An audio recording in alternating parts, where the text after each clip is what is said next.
I had a whole thing go viral, so I won't get back in trouble with it, but look it up. I did with Schultz, where I talked about how I feel about the church now. Got me in a little trouble, but it's, I still believe in God. I still have a real anchored faith. I believe the church's approach is a little off today as far as they're not portraying Jesus the way I know him to be historically. How so? I just think Jesus was a little more gangster. I mean, he guzzed wine and shit. Well, that was his first miracle in the Bible, right? What? Turning water into wine. That was the first. It's little things like that I get in arguments with theologists about. Is like that was his first miracle. That was the first miracle documented in the Bible. Said, I'm sure it wasn't his first miracle. I'm going to impress everyone. I'm going to fucking turn water into fucking What's actually wine. even cooler, his mother came to him and asked him for the favor.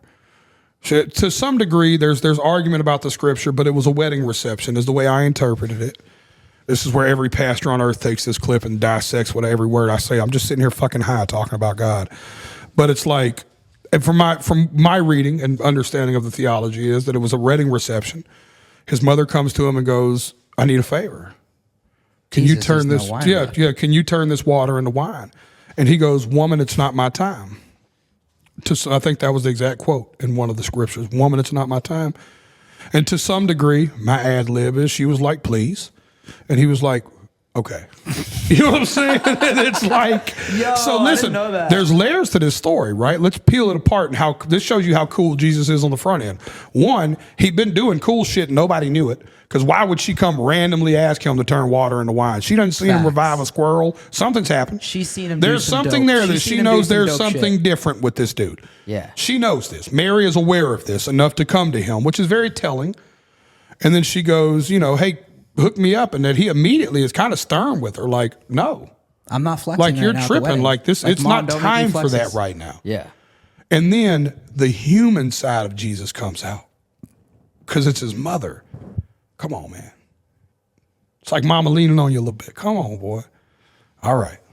You know what I mean? Yeah. To me, that was the first miracle. I think it was I'm pretty sure it's in Mark.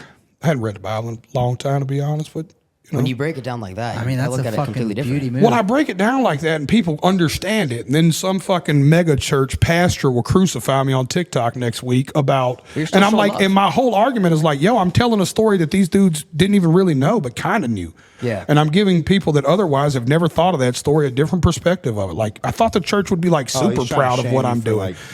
Shame me like, oh, you're cussing in the middle of it. Your words mean nothing with your curses. I was like, God will use the most unlikely messenger. I didn't realize how much of a beauty move that was. Like the wedding must have just been like completely dry, out of wine. It was the party was flopping. Let's have fun with this for a minute. The parties. Do you know how down the party's got to be? The wedding for the mother to come to you and be like, look. I mean, if you run out of alcohol at a wedding, I know that's you a told me not to problem. tell nobody. Yeah. But you got this thing's going south. Yeah. They're finna argue. I'm watching the groom and wife finna argue. This is our last chance. You know what I'm saying? That's how I perceive it when I'm reading it. Right? Yeah, it's like, you saved the party, dude. It's like I was the first thing he ever did. So you just can't convince me that, dude, he flipped over tables and temples and told them quit making a merchant of my father's house. Jesus did a lot of gangster stuff. Church is That's all I say. Yeah, I would agree. Church is like, I had to go to church. Like my mom made me go when I was younger every single Sunday. I used to hate it because it was just like, it was so boring, you know what I mean? But I still believe in God. But yeah, I think like you're right. The church and just like the way you have to worship God and the way they tell you to worship God is just like, it feels, outdated. I'm too much of a free thinker, especially in this era, for us to think there's only one way to do it. That's what I was going to say, though. You know what I mean? That's kind of my thing. At any time. At any time, anyway. Yeah, it's like, even though they're like, use too many cuss words, I was like, we don't even know what cuss words were back then. Right, but you also you did it different because you have your own interpretation because you're not going to church. You just have the Bible and you're in jail in a cell, so you're making your own version. Kind of. Yeah, that's real. Yeah, I was just reading the word. I was like, oh, this is a cool story. Yeah, there's a lot of crazy stories in the Bible, man. I learned a lot from the Bible. What's another cool one? Because I didn't fucking know that. And I took religion till grade 12. Yeah, no, dude, what we talked about. I always talk about when Jesus was protecting the town whore. And he was doodling in the sand, and all the Pharisees came to him and said, you got to do something to this woman. And that's when the famous phrase, remove the log from your own eye before you worry about the speck in mine came from. You ever heard that? So there's a famous phrase in the Bible that says, remove the log. There's so many interpretations of the Bible, obviously, that says, remove the log from your eye before you worry about the speck in mine. Okay. So it's saying you're over here worried about what's happening with me, and you got a lot of stuff going on with you. And that's when, and then but when they came to him about the town whore, he's doodling in the sand, and that's what the scripture pretty much says. He was just like drawing, like just like if you had a stick fucking off in the sand. And these Pharisees are standing over him like, what are you going to do about this woman? And he was like, you telling me none of y'all never sinned? And they were like, well, that's different. He's like, ain't nothing different. Why was it Jesus' job to do something about the town whore? Well, they were coming to him about like trying to find the flaws in his scripture and his philosophy. Keep in mind, he's running around telling everybody, I'm the Son of Man.